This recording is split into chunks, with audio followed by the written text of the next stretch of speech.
ಎಲ್ಲರಿಗೂ ನಮಸ್ಕಾರ. ಡಿಡಿ ಟಿವಿಯ ಮತ್ತೊಂದು ವಿಡಿಯೋಗೆ ಸ್ವಾಗತ. ಸೋಷಿಯಲ್ ಮೀಡಿಯಾದಲ್ಲಾಗಲಿ ಇಲ್ಲ ಯೂಟ್ಯೂಬ್ ಆಗಲಿ ಫೇಸ್ಬುಕ್ ಆಗಲಿ ಇನ್ಸ್ಟಾಗ್ರಾಮ್ ಆಗಲಿ ನಮ್ಮ ಸ್ಯಾಂಡಲ್ವುಡ್ ಬಗ್ಗೆ ಯಾವ್ದಾರ ಒಂದು ವಿಷಯ ಮಾತಾಡ್ತಾ ಇದ್ದಾರೆ, ವೈರಲ್ ಆಗ್ತಾ ಇದೆ, ಆ ವಿಷಯ ಬಗ್ಗೆ ಟ್ರೆಂಡಿಂಗ್ ಆಗ್ತಾ ಇದೆ ಅಂದ್ರೆ ಖಂಡಿತ ಅವರು ಯಾವುದೇ ಸಂದೇಹ ಏನಂತ ಹೇಳ್ಬೋದು ದರ್ಶನ್ ತೂಗುದೀಪ್ ಅವರಂತ. ಖಂಡಿತವಾಗ್ಲು ಯಾಕಂದ್ರೆ ನೋಡಿ, ಪ್ರತಿ ವಿಷಯದಲ್ಲೂ ತಗೊಂಡಾಗ ಯಾವುದೇ ಒಂದು ಸ್ಕೋರ್ ಮಾಡಿದಾಗ ದರ್ಶನ್ ಅವ್ರ ಬಗ್ಗೆನೆ ಕೇಳ್ತಾ ಇದ್ವಿ, ದರ್ಶನ್ ಬಗ್ಗೆ ನೋಡ್ತಾ ಇದ್ವಿ ನಾವು. ಆದ ಕಾರಣ ಈಗ ಖಂಡಿತವಾಗ್ಲೂ ದರ್ಶನ್ ಅವರಿಗೆ ಶಿಕ್ಷೆ ಆಗುತ್ತಾ, ಮತ್ತೆ ಇದಕ್ಕಿಂತ ಮುಂಚೆ ಇಂಥ ಕೇಸ್ಗಳು ಯಾವ ನಡೆದೇ ಇಲ್ವಾ, ತುಂಬಾ ಇದಾವೆ. ಇನ್ನೊಂದು ವಿಶೇಷವಾಗಿ ದರ್ಶನ್ ಅವರು ಯಾವಾಗಾದ್ರೆ ಜೈಲಿಗೆ ಹೋದ್ರು ಆ ಟೈಮಲ್ಲಿ ಕೆಲವರು ಸೆಲೆಬ್ರಿಟೀಸ್, ಕೆಲವರು ಹೀರೋಸ್ ಹೀರೋಯಿನ್ಸ್ ಅವ್ರ ಬಗ್ಗೆ ಹೇಳಿಕೆ ಕೊಡ್ತಾರೆ. ಈ ಹೇಳಿಕೆಗಳಲ್ಲಿ ಅವರು ಹೇಳಿಕೆ ಕೊಡಕ್ಕೆ, ಆ ಮನ್ಸಲ್ಲಿರೋ ಮಾತಾಡಕ್ಕೆ ಇದಕ್ಕಿಂತ ಮುಂಚೆ ಏನಾದ್ರು ಕೋಲ್ಡ್ ವಾರ್ ಇತ್ತಾ, ದರ್ಶನ್ ಅವ್ರವ್ರಿಗೆ ಯಾಕೆ ಆಗ್ ಬರಲ್ಲ, ಅವರು ದರ್ಶನ್ ಒಂದೇ ಯಾಕೆ ವಿರೋಧ ವ್ಯಕ್ತಪಡಿಸ್ತಾರೆ, ನಿಜವಾಗ್ಲೂ ದರ್ಶನ್ ಅವರು ಆ ಕೆಲಸ ಮಾಡಿದಾರ, ಆ ಕೊಲೆ ಮಾಡಿದಾರ, ಆ ಕೊಲೆಯಲ್ಲಿ ಇನ್ವಾಲ್ವ್ ಆಗಿದಾರ ಅಂತ ಹೇಳಿ ಒಂದು ಪ್ರಶ್ನೆ ಉದ್ಭವ ಆದಾಗ ಈ ಸೆಲೆಬ್ರಿಟಿಗಳ ಹೇಳಿಕೆ ಕೊಟ್ಟಾಗ ಅಂದ್ರೆ ಅವ್ರಿಗವ್ರಿಗೂ ಆಗ್ ಬರಲ್ಲ, ಈ ರೀತಿ ಹೇಳ್ಕೊಟ್ಬಿಟ್ರೆ ಆಗುತ್ತಾ ಅಂತ ಹೇಳಿ ತುಂಬಾ ಜನ ಮಾತಾಡಿದ್ದಾರೆ. ಮತ್ತೆ ಆ ಎರಡು ವಿಷಯಗಳ ಬಗ್ಗೆ ಮಾತಾಡೋಣ. ಯಾವ್ದಂದ್ರೆ ಮೊದಲನೇದಾಗಿ ದರ್ಶನ್ ಅವರಿಗೆ ಶಿಕ್ಷೆ ಆಗುತ್ತಾ, ಎರಡನೇದು ಸೆಲೆಬ್ರಿಟೀಸ್ ಮಾತಾಡಿರೋರ ಬಗ್ಗೆ ದರ್ಶನ್ ಅವ್ರಿಗೆ ಇರುವ ಒಂದು ಕೋಲ್ಡ್ ವಾರ್ ಏನು ಅಂತ. ಮೊದಲನೇದಾಗಿ ದರ್ಶನ್ ಅವರು ಜೈಲಲ್ಲಿ ಇದ್ದಾರೆ. ಈಗ ಆ ಜೈಲಲ್ಲಿದ್ದಾಗ ಖಂಡಿತವಾಗ್ಲೂ ಈ ಕೇಸಲ್ಲಿ ಒಂದ್ ವೇಳೆ ಅವರು ತಪ್ಪು ಮಾಡಿದ್ರೆ ಇಲ್ಲ ತಪ್ಪು ಮಾಡಿಲ್ವೋ, ತಪ್ಪು ಮಾಡಿದ ಅದು ಕೋರ್ಟಲ್ಲಿ ನ್ಯಾಯಾಲಯದಲ್ಲಿ ತೀರ್ಪು ಬರುತ್ತೆ. ಬಟ್ ತೀರ್ಪು ಬಂದ್ರೆ ಖಂಡಿತವಾಗ್ಲೂ ಅವರು ಜೀವಾವಧಿ ಶಿಕ್ಷೆ ಆಗುತ್ತಾ ಈ ಕೇಸಲ್ಲಿ?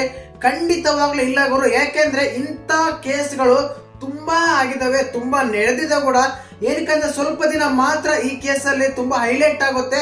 ಇದರಲ್ಲಿ ಮುಖ್ಯವಾಗಿ ಪಾತ್ರ ವಹಿಸಿದ ಮಾತ್ರ ಮೀಡಿಯಾ ಅಂತಾನೆ ಹೇಳ್ಬೋದು. ಏನಕ್ಕಂದ್ರೆ ಮೀಡಿಯಾ ತುಂಬಾ ಹೈಲೈಟ್ ಆಗಿ ತೋರಿಸ್ತು ಈ ಕೇಸಲ್ಲಿ.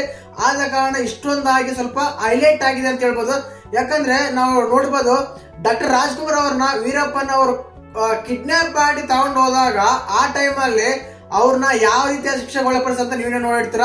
ಅದಾದ್ಮೇಲೆ ಇಂಥ ಕೇಸ್ಗಳು ತುಂಬಾ ಹಲವಾರು ಆಗಿದಾವೆ. ಯಾಕಂದ್ರೆ ಈ ರಾಜಕೀಯ ವ್ಯಕ್ತಿಗಳ ಮಕ್ಕಳಾಗ್ಲಿ ಇಲ್ಲ ರಾಜಕೀಯ ವ್ಯಕ್ತಿಗಳಾಗ್ಲಿ ಎಂತೆಂತ ತಪ್ಪು ಮಾಡ್ತಾರೆ, ರೇಪ್ ಮಾಡಿ, ಕೊಲೆ ಮಾಡಿ, ಸಾಯಿಸಿ, ಬ್ರೂಟಲ್ ಮರ್ಡರ್ ಮಾಡಿರ್ತಾರೆ. ಆದ್ರೂ ಅಂತ ಕೇಸ್ಗಳಲ್ಲಿ ಕೂಡ 1 ವರ್ಷನೋ ಇಲ್ಲ 1 ವರ್ಷ ಒಳಗಡೆನೋ ಈ ರೀತಿಯಾಗಿ ಬೇಲ್ ಮೇಲೆ ಹೊರಗಡೆ ಬಂದು ಮತ್ತೆ ಆ ಕೇಸನ್ನು ಇದು ಮಾಡ್ತಾ ಇರ್ತಾರೆ. ತುಂಬಾ ನೀವು ಸ್ಟೋರಿ ನೋಡ್ತೀರ. ರೀಸೆಂಟ್ ಆಗಿ ಮಣಿಪುರದಲ್ಲಿ ಬೆತ್ತಲೆಯಿಂದ ವಿಡಿಯೋ ಮಾಡಿ ಅದಾದ್ಮೇಲೆ ಅವ್ರನ್ನ ರೇಪ್ ಮಾಡಿ ಕೊಲೆ ಮಾಡಿದ್ರು ಯಾವುದೇ ಒಂದು ಈವರೆಗೂ ನಾವು ಆರೋಪಿನ ಇಟ್ಕೊಳಕ್ ಆಗಿಲ್ಲ. ಈ ರೀತಿಯಾಗಿ ತುಂಬಾ ಇದಾವೆ. ಬಟ್ ಎಕ್ಸಾಂಪಲ್ ಕೊಡ್ತಾ ಹೋದ್ರೆ ತುಂಬಾ ಕೇಸ್ಗಳಿದಾವೆ. ರೇಪ್ ಮಾಡಿ ಕೊಲೆ ಮಾಡಿರೋ ಎಷ್ಟೋ ಕೇಸ್ಗಳಲ್ಲಿ ಕೆಲವರಿಗೆ ಶಿಕ್ಷೆನೇ ಆಗಿಲ್ಲ. ಈ ರೀತಿಯಾಗಿ ನಾವು ಒಂದು ಕೆಲವು ಎಕ್ಸಾಂಪಲ್ ಆಲೋಚನೆ ನೋಡಿದಾಗ ಏನ್ ಅನ್ಸುತ್ತೆ ಅಂದ್ರೆ, ಈ ಕೇಸಲ್ಲಿ ಕೂಡ ದರ್ಶನ್ ಅವರು ಖಂಡಿತವಾಗ್ಲು ಬೇಲ್ ಮೇಲೆ ಹೊರಗಡೆ ಬರ್ತಾರೆ. ಲೇಟ್ ಆಗ್ಬೋದು, ಬಟ್ ಖಂಡಿತವಾಗ್ಲು ಬಂದೇ ಬರ್ತಾರ ಅಂತ ಹೇಳ್ಬೋದು. ಎರಡನೇ ವಿಷಯ ಅಂತ ತಗೊಂಡಾಗ ಖಂಡಿತವಾಗ್ಲು ದರ್ಶನ್ ಅವರು ಈ ಕೇಸಲ್ಲಿ ಇನ್ವಾಲ್ವ್ ಆಗಿದ್ದಾರೆ ಅಂತ ವಿಷಯ ಗೊತ್ತಾದಾಗ ಕೆಲವರು ದರ್ಶನ್ ಅಪೋಸಿಟ್ ಆಗಿ ಹೇಳಿಕೆ ಕೊಡ್ತಾರೆ. ಬಟ್ ಇಲ್ಲಿ ಯಾವ ರೀತಿ ಆದಂದ್ರೆ ಅವ್ರಿಗವ್ರಿಗೂ ಆಗ್ ಬರಲ್ಲ ಅಂತ. ಎಕ್ಸಾಂಪಲ್ ಎಲ್ಲರೂ ಗೊತ್ತಿರುತ್ತೆ ವಿಷಯಗಳು. ಒಬ್ಬರು ಮೊದಲೇದಾಗಿ ಜಗ್ಗೇ ಸರ್ ಅವರು, ಅದಾದ್ಮೇಲೆ ಧ್ರುವ ಸರ್ಜಾ, ರಮ್ಯಾ, ಈ ರೀತಿ ನೋಡ್ಕೊಂಡ್ ಬಂದಾಗ ಪ್ರಶಾಂತ್ ಸಬನ್ಗಿ, ಈ ರೀತಿ ನೋಡ್ಕೊಂಡ್ ಬಂದಾಗ ಕೆಲವರು ಹೇಳಿಕೆ ಕೊಡ್ತಾರೆ. ಆ ರೀತಿಯಾಗಿ ಹೇಳಿಕೆ ಕೊಡೋದ್ರಲ್ಲಿ ಮೊದಲೇದಾಗಿ ರಮ್ಯಾ ಅವರು ಹೇಳಿಕೆ ಕೊಡ್ತಾರೆ. ದರ್ಶನ್ ಅವ್ರಿಗೆ ಅಷ್ಟೊಂದು ಫ್ಯಾನ್ಸ್ ಏನಿಲ್ಲ, ಅವರು ಈ ಕೇಸಲ್ಲಿ ಇದಾಗಿರುತ್ತೆ, ಅವ್ರಿಗೆ ನ್ಯಾಯ ಸಿಗ್ಬೇಕು ರೇಣುಕಾ ಸ್ವಾಮಿಗೆ ಅಂತ ಹೇಳಿ ಒಂದು ಸ್ಟೇಟ್ಮೆಂಟ್ ಕೊಡ್ತಾರೆ. ಈ ಸ್ಟೇಟ್ಮೆಂಟ್ ಕೊಡಕ್ಕೆ ಕಾರಣ ಏನಂದ್ರೆ, ನೀವು ನೋಡೇ ಇರ್ತೀರಾ, ಇದಕ್ಕಿಂತ ಮುಂಚೆ ದರ್ಶನ್ ಅವರು ನಿಖಿತಾನ ಹೀರೋಯಿನ್ ಜೊತೆ ಅಫೇರ್ ಇತ್ತು. ಆ ಟೈಮಲ್ಲಿ ನಿಖಿತಾನ ಹೀರೋಯಿನ್ ನ ಈ ಕನ್ನಡ ಇಂಡಸ್ಟ್ರಿಯಿಂದ ಬ್ಯಾನ್ ಮಾಡ್ತಾರೆ. ಆ ಟೈಮಲ್ಲಿ ರಮ್ಯಾ ಅವರು ಒಂದು ಇಂಟರ್ವ್ಯೂ ಅಲ್ಲಿ ಹೇಳ್ತಾರೆ, ಒಬ್ಬ ಹುಡುಗ ಹುಡುಗಿ ಅಂತ ಬಂದಾಗ, ಹೀರೋ ಹೀರೋಯಿನ್ ಅಂತ ಬಂದಾಗ ಅವ್ರಿಗೊಂದು ರೂಲ್ಸ್ ಇವ್ರಿಗೊಂದು ರೂಲ್ಸ್ ಇರ್ಬರ್ತಾನೆ, ಎಲ್ಲರಿಗೂ ಒಂದೇ ರೂಲ್ಸ್ ಇರ್ಬೇಕು. ಆ ಟೈಮಲ್ಲಿ ನಿಖಿತಾ ಬ್ಯಾನ್ ಮಾಡಿದ ಹಾಗೆ ದರ್ಶನ್ ಯಾಕೆ ಬ್ಯಾನ್ ಮಾಡಲ್ಲ ಅಂತ ಹೇಳಿ ಒಂದು ವಾಯ್ಸ್ ರೈಸ್ ಮಾಡ್ತಾರೆ. ಆ ಟೈಮಲ್ಲಿ ಆಗಿನಿಂದಲೂ ಈಗಿನವರೆಗೂ ದರ್ಶನ್ ಅವರಿಗೆ ಮತ್ತು ರಮ್ಯಾ ಅವರಿಗೆ ಆಗ್ಬರಲ್ಲ ಅಂತ ಗೊತ್ತಿರೋ ವಿಷಯನೇ. ಫ್ಯಾನ್ಸ್ ಅಂತೂ ಅವಾಗ ರಮ್ಯಾ ಅವರಿಗೆ ಬ್ಯಾಡ್ ಕಮೆಂಟ್ಸ್ ಇಂದ ಇದು ಮಾಡ್ತಾ ಇರ್ತಾರೆ.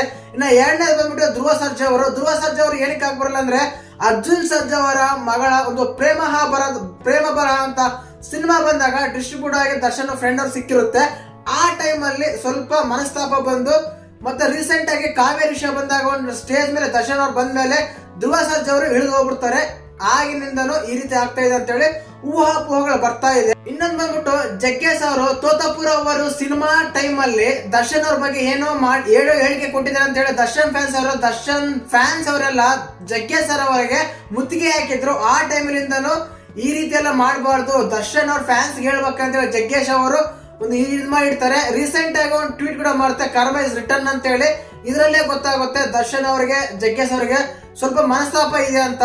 ಹಿಂಗೆ ತುಂಬಾ ಜನ ಇದ್ದಾರೆ. ಇನ್ನು ಪ್ರಶಾಂತ್ ಸರ್ ಬಗ್ಗೆ ಅಂತ ಕನ್ನಡ ಇಂಡಸ್ಟ್ರಿಯಲ್ಲಿ ಯಾವುದೇ ಒಂದು ವಿಷಯ ಅಂತ ಬಂದಾಗ ಇವ್ರು ಮಾತ್ರ ಹೈಲೈಟ್ ಆಗ್ತಾರೆ. ಯಾಕಂದ್ರೆ ಮೊದಲೇದಾಗೆ ಬಾಯಿ ಬಿಚ್ಚದವರು ಅದ್ರ ಬಗ್ಗೆ ಒಂದು ಹೇಳಿಕೆ ಆಗ್ಲಿ, ಅದ್ರ ಬಗ್ಗೆ ಒಂದು ಸ್ಟೇಟ್ಮೆಂಟ್ ಕೊಡೋದಾಗ್ಲಿ, ಯಾವುದೇ ವಿಷಯದ ಬಗ್ಗೆ ಇವರು ಮೊದಲೇ ಸ್ಥಾನದಲ್ಲಿ ಇರ್ತಾರೆ.